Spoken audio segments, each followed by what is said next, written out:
So once you've got your pumpkin constructed, you've got the lobes all nice and smooth and everything like that, you're ready to go ahead and start actually like carving into it and adding the details to your pumpkin. So what I've got in front of me here is some examples of some things that I've done in the past. Again, you can add things to it, you can carve stuff away, that's up to you. I love, getting creative with jack-o'-lanterns and stuff like that at Halloween. So as you can see, I've got this one, which I call the hobo, because he's got the, the top hat with the feathers in the side, and then he's got the gold tooth and all that kind of stuff. So that's one. This is actually a student project, okay? These beautiful horns. As you probably have found out, skinny things tend to break very easily, so the horns have broken, but I think that kind of adds to the details of that. The one thing that I will point out with this one, all right, is the fact that they didn't quite smooth out these lines, okay, like right there. You could really see where that line is made by the tools, and the lines that are made by the tools tell us that it was man-made or that it was carved. It doesn't say, oh, it grew out of the ground. We want it to be as naturalistic as possible, all right? I'm not immune to the tall, skinny things, break easily. As you can see, maybe this little one right here is a little bit shorter than the others because it did actually break off. But that's, the risk you run when you have something that small and skinny as you go through.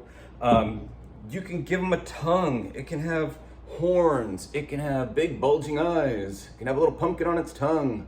Okay, there's all kinds of things that you can do with the jack-o'-lantern. You're not limited by, anything really. And that's one of the beauties of ceramics, is that you can do whatever you want. And I want you guys to push yourselves and really kind of take it to heart what it is that you want to do. Now, the last three here, these all kind of go together. If you're familiar with the band Kiss, okay, they have very distinct face painting. As you can see, this one is my Paul Stanley. The colors run a little bit, but you get the idea. The other thing to point out is notice the texture of the stem. Okay, so that looks realistic. We got Peter Criss here. Okay, he was the drummer. And then last but not least here, I've got Ace Frehley, the lead guitarist. Okay, unfortunately, my Gene Simmons, probably the most iconic face in the band Kiss, with his big long tongue and great hair and stuff like that. The tongue actually broke off while I was making it, so I haven't had a chance to repair it and fix it. But these are just a few examples of things that you can make. I'll include pictures of these in the Google slideshow for you guys. So please take this to heart, take this creativity and really knock it out of the park, because this is a fun project and I hope you're gonna enjoy it.